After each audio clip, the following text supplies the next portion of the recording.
this has all kind of come down in a way in just the last hour as they met today. From Ross Dellinger, who joined us yesterday, Petiti and Sankey both say they're in favor of changing the seeding for this year. For the 2025 playoff, they have suggested that in the past.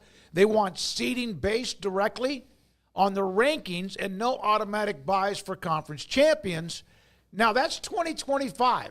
Anything that changes this upcoming season must be unanimous. Every single person with a conference or any entity must approve this particular suggestion. I don't get the fact that if you win a conference championship, if you want to change the way you're seeded by winning a conference title and not be 1 through 4, I can get into that.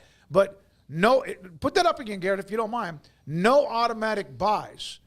No automatic buys for conference champions. Yeah, I wonder if this is a nugget to get something else that they want. But because they need unanimity in this, they need everybody to say yes. I don't see any reason why the Big 12 or ACC should agree to this. And they probably because they won't, because the Big 12 benefited from it this year. So I don't see why they would do this unless you're like, I'm betting on myself. But given that the committee is full of human beings who have preconceived biases, I wouldn't bet on myself. I would take my first round bye if I could get it, even though it might not be the cleanest way to get one. The automatic bye, I can understand not everyone being in favor of that, even the other leagues, although I think they're most likely very on board with automatic buys because that's such an advantage. But the two who are going to get that and probably have two teams that get that, why would they be for that? They already know it's in their pocket. Like, that's the thing. When we talk about these two guys, they already have everything that they want. They're just asking for more and more. Yep. And to get more, they're taking whatever they can from everybody else. So always keep that in mind. Although I know we're going to get to a quote here in a few about how one of these guys in particular really does love college football. We're going to have guests on later today who have told us that. No, I'm telling you guys, I really do think deep down they love college football. I'll say this, Greg Sankey's not just sitting here doing this all on his own. He's just a puppet. He really is. Like, we give him probably too much credit. He might be an architect to some degree, but he's ultimately the puppet of the presidents and the schools themselves. So you want to get mad at the greedy-ass schools in the SEC or the Big Ten as much as you want to get mad at Greg Sankey or Petiti because they're the ones driving the bus as much as anything. They're just putting it out there for these guys to go forth with it, although I'm sure they're putting their own fingerprints on it as well. The automatic buy, I can be fine with that, I guess, depending on what the other details are, but in no way, shape, or form. And I saw some of the comments to this of like, I think a misunderstanding. This is not saying you don't get an automatic qualifier for winning your conference. This is saying you don't get a bye. I think anybody who talks about not getting an automatic qualifier for certain conferences should be thrown into the sun. If that gets anywhere near being a discussion point, that's when I think you finally do say, all right, enough is enough. But if you're just talking about the bye, okay, I'll continue listening. It's not messing with the automatic qualifier itself. Yeah, that's when I first read that, I had to stop myself and read it again because initially I thought, okay, you're not giving the conference champions a place in the tournament. That's not what it's saying. It's talking about those 4 buys. And, by the way, the 4 first-round automatic buys were the Big 12 and group of 5, right? Am I right? Yeah. With Boise State, yeah. Yeah, with Boise State. So 2 of the 4 were outside of what is the ACC and other schools that are trying to fight for survival, too. And, look, I get wanting to redo that maybe for the next round of playoff, but as it stands right now, and, look, we don't have to like it. Like, okay, yeah, a team that's worse than Ohio State getting a bye when Ohio State probably was better. Okay, yeah, there's some injustice in that. But this is also the thing that they agreed to and the way that the other 2 conferences are trying to push to take all that they can. If I'm ACC and Big 12, there's just no reason I have to give them anything they want right now. Yeah, what's in it for them? Yeah, there's no – if you're trying to already bend them after 1 year of this playoff to get more of what you want because they didn't get all 4 of the automatic buys. So that's what they want is so now it can be Texas and Georgia got the byes, and Ohio State and Oregon got the byes, right? That's what they would prefer from last year rather than it being Arizona State and Boise State. Yep. So if you are anyone who's not in those leagues, why would you go for that? You got to tell me what's in it for me, because I feel like you're going to stab me in the back anyways eventually. So while I have at least some say, I'm going to sit there and fight for myself. This isn't the same discussion really as yesterday, because they actually have say in this. Mm-hmm. Like, this is for this year. Maybe the last time they ever have a say. This probably is it. Yeah. This is probably it. So, yeah, I see no motivation. There's got to be something that they're offering to get you to go along with this. Beyond that, I don't think you have any reason to go along with it. And I'll say this about just in general. So we're just going to have 1 year of a playoff like that. I mean, I get it's expanding, but, like, we can't let 2 years go by before we just see if it's better the second time around. Like, I'm all for looking at changes and everything. It's not the end of the world, but I just think it's really odd to just after one single season. That's far. So much forgiveness. Wait, did you say forgiveness like far? Or forgiveness like forgiveness? Forgiveness. Forgiveness. Forgiveness. I'm hearing far. Forgiveness. Like forgiveness. Forgiveness? Forgiveness. I'm still hearing far, but whatever. Introducing Stealth 2 with more carbon for more forgiveness. Forgiveness. Just hit it. Go like, oh, we got to change this. It's one time. Like, can we do two? Can we get like a little bit of a sample size? You know what I do like about what happens after this year? It's like, what is it, like a 9 or 10 year agreement? Yeah. I wonder if they'll leave it alone, or they're going to always tweak it if it doesn't work out the way.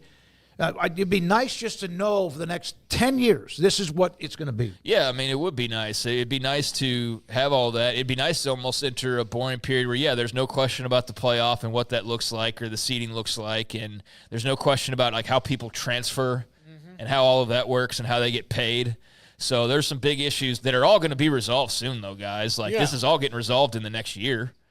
So your answers are going to be there, but you might not like those answers depending on who you are and where you're coming from. But, yeah, I just think this would not be happening this quickly if Boise State and Arizona State didn't grab automatic buys last year. But they got to have it all. So 1 year didn't go the way, and so, we got to change it. Yeah, so, and that's the thing that's interesting to me, Craig, is that you could make an argument without that part of it that they would be like, well, we're just trying to make it better. Like, you know, we want to make sure that, and look, those teams will get home games and, you know, all this, but maybe not because they could be seeded towards the end.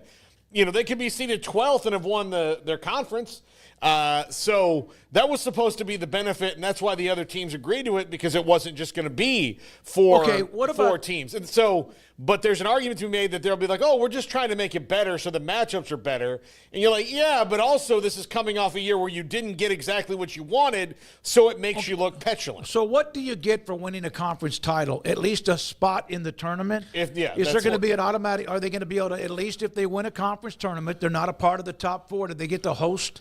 No, even if they're ranked 10th? They could be the 12th That's seed. what I'm saying. Yeah, exactly. Yeah. Sankey said that he would decline particulars around the future playoff in 2026, saying that the SEC and the Big Ten first owe the other commissioners their thoughts before sharing publicly. So that was there. SEC ADs and coaches did discuss the potential of moving to 9 conference games. They have not yet made that decision, but that does appear as if more people are on board for that than there were in any time in recent memory. Well, I don't think you're going to be able to push through everything you want to push through if you're not going to give something. I mean, so you're just going to stick at 8 and then you're forcing all this other stuff, but you just do what you want to. Like I do have questions though about the schedule. So if you start this Big Ten SEC scheduling alliance, right? You start having 9 games. You know what that adds up to, right? There's one game that's not affiliated with your conference or the Big Ten. Yeah. One single game on the schedule. So, sorry, small schools, except for, well, I guess some of you will have that one crack a year just get whooped by 40 in, Athens, Georgia, And that'll still remain, but it'll be a lot less frequent. There won't be 2 instances of that on some people's schedules, or maybe even 3 for some people in really down years scheduling-wise. But, I think that's something that's been talked about with alliances and kind of the forward path of the smaller schools who have been just taking bullets from every angle. It's now like your big money games that give you a few extra $100,000. Those are in jeopardy and have been talked about for a while, but it just now you're seeing the math add up. Okay, now we've got a scheduling alliance. Now you're at another conference game. Well, that's 10 games. So I guess 12, but then – so I guess it'd be 2. But if you have your rivalry games, Florida playing Florida State – or Florida playing Miami, Clemson, South Carolina, Kentucky, Louisville. Yeah. So there's another game. Yeah. So then really most teams are left with a game to go and just beat up somebody, basically. Yeah. And then, which is why they want more. That's why they want more guarantees that teams get in, because their scheduling is going to get harder. Yeah, that's what they say. Yeah. And I guess on paper it would look that way, but it will be. And I think this is all part of the overall plan. Where you are squeezing others. I think you've seen it enough now, the propaganda that's been put out, where Notre Dame's going to get squeezed, guys. Notre Dame, they're going to have to make a choice. Well, this is just another way to kind of like, all right, who are you playing? Because we blocked off, like, you're not going to play any SEC teams for the most part.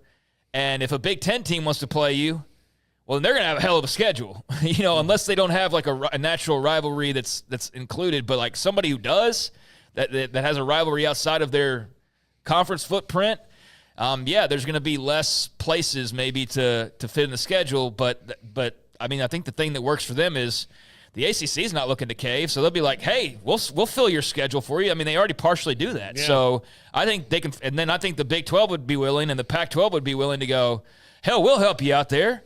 You may just not play USC as often or Michigan or whatever, but we'll put some teams in front of you so that you're not forced to bend at the knee like everybody else. You know what I'm saying? Mm-hmm. So I do see that conversation enough to bring that part of it up of like, less games for Notre Dame to potentially maneuver around, less teams for them to play. But I don't know. There's still enough teams that are quote-unquote independent from those leagues that I think they'd be more than happy to have Notre Dame continue to have its little source of power, because for as much as that might be annoying, as much as you may like side-eye how much money they made last year, them being independent is one of the only things turning this from turning this into a complete monopoly at the top. Well, and that's weird that you have to root for Notre Dame in a way, but really them being independent is about the only thing keeping this like anywhere close to what it's been. Well, and here's the thing that's the good news for the ACC and then maybe by extension the Big 12 is right now Notre Dame's is kind of a swing vote here, and they're aligned with the ACC, so they can't do anything, especially after they kind of shoved Cal and Stanford into the conference. When that wasn't really something that a lot of them wanted to do. When they made that happen, you kind of have to have the ACC's back in a lot of this. So, yes, you better have it, because otherwise it's going to make for a really frosty relationship. And on the other side of it, and then there goes your lottery ticket too, because you're going to take a pay cut the other way. Yeah, if you're the SEC and the Big Ten, you need to keep Notre Dame happy so that they don't just constantly throw a wrench in your machine. All right. One of the notes, another article I read from yesterday from Matt Hayes. Actually, it came out yesterday from USA Today on the playoffs. We discussed this yesterday, but there were so many other things about what was being said or what was being reported. When they want these play-in games, the possibility of play-in games. So let's take last year. He wrote this. He goes, the top 2 seeds in the conference, for example, the SEC or the Big Ten, would have a championship game. That would be the conference champion. Then the next 6 teams, 3 versus 8, 4 versus 7, 5 versus 6 would play. The winners of those 4 games would get into the playoff. But that means the loser of the championship game is not guaranteed a spot. They may get an at-large, probably would if they're the Big Ten or the SEC. But if you do the play-in games, which has been discussed from the big conferences, the ones that get 4, the loser of Georgia, Texas, in that case it was Texas, they would have gotten in, but they would not, they would not have been automatically in the college football playoff. Yeah, but the other ones that from 3 to 8 would be 3 of those 8. Like, while I'm normally never going to say no to more football games and more games with stuff on the line. I mean, I don't like that they're just trying to find ways to be like, well, we did this play-in tournament. Now everybody else is going to have to do it. I don't know if I like that. I need to see it on paper what it actually looks like, because I've heard so many versions of what this is supposed to be, and I'm still kind of confused by it. Like, I get, C4 would play 1 and 3 would play 2. Like, I understand that, but, like, I don't know. I need to see, like, I'm more of a visual learner, I guess, and I need to see what that would actually look like, because some of the proposals where the top team doesn't even play for the conference championship. Yeah. It's just bizarre to me. Well, no, see, it's a play-in tournament for the playoffs, so there's these stakes, because, see, otherwise the conference champion – they're like, but are you didn't play for the conference champ? Like, that part of it's confusing to me. So if you had the best record, are you the conference champion? And then this isn't a conference championship tournament. It's just the tournament for the playoff, or is there a championship attached to this? Like, that's the part that I don't understand. This is from Matt Hayes based on talking to an SEC athletic director. The 2 top seeds in the conference championship game would play for, obviously, the title. The next 6 would then be determined by tiebreakers 3, 8, 4, 7, 5, 6. The winners of those 4 games would be moved into the playoff, whether it's 14 or 16 teams. The losers would be available for an at-large selection.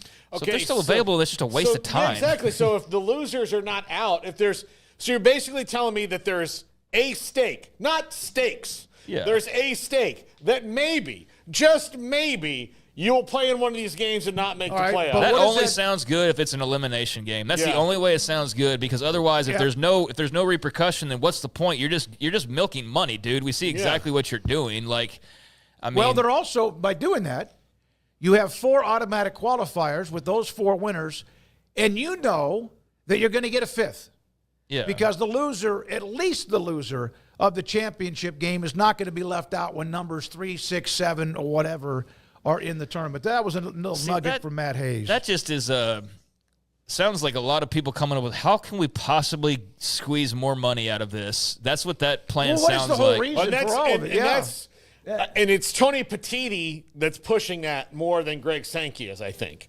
Because he's the one who's built this, like, okay, well, what can I sell? How many more games can I sell? And the only way I can sell it is that there's stakes to it. Yeah. So, yeah. But I mean, if there's not an eliminator attached to that, then I have no interest in that. No. So I'm watching this game that's just another game that's like every other game, but you've got a fancy title on. I mean, who's consulting this? Adam Silver?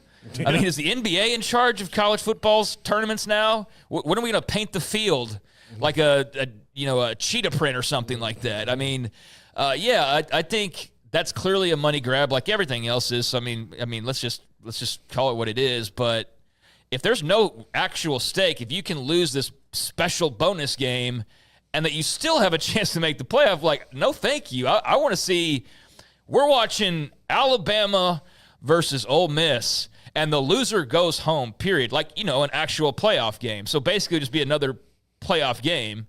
That's what I would be interested in that. If it's just Alabama, Ole Miss Part 2 – and both teams can still go to the playoff, like, what is the point of that? That makes no sense. That's 3 new games. 3 new games that are not being played at this time that somebody will put their – so Matt Hayes all put their money in to pay for it. Now, here's another note about the settlement, the House versus the NCAA settlement. As most everybody, not every school's put out exactly what they're going to do, but most everybody, they're going to put in about $20 million, whatever that number is, 20, 21, 22 million, towards the revenue sharing, right? From the money that they get from the House versus the NCAA every year. If you take that money out of even the SEC and the teams that are making about $52.5 million from media rights revenue and bowl and NCAA tournament bonuses, you take $20 million out of $52.5 million that you're getting, and that's 40% of that revenue. How do you make up for that? So then you find other ways. In the Big 12 and ACC, you take $20 million out of those schools' budgets that you're going to do for revenue sharing, you're talking about you're losing 50% of your revenue. Where are you going to make that up? You have to make it up somewhere. And I've seen numerous schools say we're going in. We'll have Jamie Pollard, Iowa State AD, with us today at 4. But so the money, the revenue sharing, all that's great. But it's coming from somewhere, so schools are going to have to find a way to now make up for losing approximately $20 million a year that they're giving to the athletes. So there's another note from the Matt Hayes article. Yeah, it's never for the people who are already really rich. They never lose money, though. No, they never lose money. Yes, it's gonna. There's $20 million less dollars, but somehow you're making just as much, and you are somehow getting the Christmas bonus still. But yeah, we got to go scrounge our benefactors some more and create these bonus games to, I mean, I get it. You got to do what you got to do, but I just find it laughable that suddenly it's like we're the poor, poor us. There's a lot of schools that probably do feel that way. Like there are, but the ones at the top, I don't think that $20 million is something I'm going to feel sorry for them for, because they've got numerous people who will line up and pay that quickly. Like Texas isn't going to feel this. I'm sure they'll act like they do, and I'm sure to some extent they technically feel it, but them, Ohio State, I mean, Florida, the same teams as always for everything. Yeah, A&M. I mean, I think they're going to feel it, but I don't think it's going to cause many problems, especially not in comparison to the majority of the other schools out there. So, yeah, I mean, there's more of a differentiation between the two top leagues monetarily and success-wise currently, and for the last 20 years in particular with the SEC, like you see that gap, and, plenty of people have commented on how it's widened or not, or the game's actually more competitive now because everybody is paying players or whatever, but there is a gulf when it comes to those types of things. So if Iowa State feels that differently than Michigan does, I mean, and many others like that. So, yeah, it's a problem, I'm sure, but I don't know that the answer is gimmicky games that are just, carbon copies of things you're doing in like week 6, but just trying to put a fancy title on it. Without making fun of these games, here's some of the games that would have happened had this occurred, the 1-8 or the 3-8, whatever, in the SEC. Those extra games would have included Mississippi at Tennessee. All right. A&M at Alabama. Okay. South Carolina was red hot. They would play at LSU. Those would be the additional games championship play and weekend. In the Big Ten, you'd have Oregon, Penn State for the championship. You actually would have had Michigan and Ohio State again, but Iowa at Illinois, Minnesota at Indiana. Well, it wouldn't be for Oregon, Ohio State for the championship, right? Oregon, Penn State. Oregon, Penn State. That's what I'm confused by. So there's a conference championship game. Yes, and then there's the tournament. Then whoever doesn't make the conference championship game, based on the seedings 3 through 8, would then play each other that same weekend to get into the college football playoff. Okay. But the loser of, for example, Oregon, Penn State, they would get in, but now you're going to give 5 teams, which is another way to get an extra team and also make up some of the lost money by having 3 additional games. This is, with all due respect, I'm sure those in Minnesota or Indiana, who was really good this year, Minnesota was just kind of scratch and claw like they do with row, row, row your boat. But how? And these are big schools. These are large Big Ten, lots of money involved schools. How much would the Minnesota at Indiana game have brought attention to it? A lot, because it's a play-in game. But compared to some conferences, how deep can you go? But okay, if there's no elimination to this, right? That's the thing. If there's no elimination to it, then if Minnesota upsets a team and they get in, you're going to tell me that they're going to leave out? Like, that's this, No, it sounds like a good way to get like 6 teams in automatically. At least 5. You're pretty much guaranteed if you're one of those 2 conferences, because you're going to get 5. By doing this also, you're guaranteeing that the top 2 are in and they're just playing a game to see what the seeding is. And then the rest of them are playing for the other 2 seeds, theoretically, but no. The other 3 seeds. 3 seeds. The other 3 seeds, and then number 2's going in no matter what. This could be, I may be reading too much into this, but it gives you 4 no matter what if that was to be the case. And now you're going to get 5. Because the loser every year of number 1 and number 2 in the conference, barring some kind of a weird, somebody makes a run and they're 7-5 and they play for the championship. Then if the SEC does that same thing, they're also going to have 5. Yeah, so if there's 14... And then you get 4 that are left. Or, I mean, like if there's 16, so there's 4. So you get 2 ACC and 2 Big 12. Do you? But if they're guaranteed All right, to, that's right? 14. So then you get it's Notre Dame in a 14. group of 5. Notre Dame in one group of 5. Yeah. So yeah, and that. What so, happens if Notre Dame one year goes 8-4? then Yeah, they're I not don't gonna know. get it. I think I'm all for it doesn't have to I feel like we have to remind myself as much as anything. It doesn't have to be life or death. Not everything's like, oh my God, this is interesting. I mean, okay, let's flesh it out. We're kind of doing some of that here. They're doing that in the boardrooms and whatnot. I think there's a lot of questions clearly on who this negatively affects and who this positively affects. And as you might imagine, this sounds like it benefits two leagues really, really more so than it does anybody else. It already does beforehand. Yeah, so I'm kind of confused in how this aligns with the automatic bids suggestion because I guess then I don't know. All right, let's say you're the Big Ten and you have Oregon Well, let's and use and Big Penn 12 as an example, or the well, ACC or something. Well, they're not going to do this, I don't think. No, probably not. Because again, if they're only going to get 2, then why just not keep? Well, that's my point. Yeah. Is so. Well, yeah. they're going to be scratching and clawing to get ever more than 2. Right. So why in the world would you do this? No, there'd be no reason. But the Big Ten and SEC, that's where they're discussing having these extra games.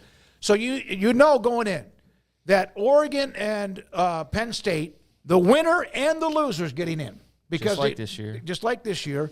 And then you have 3 more on top of that are automatic bids for winning the play-in games. That's 5. So you're talking 10 of whatever it is, 14 or 16.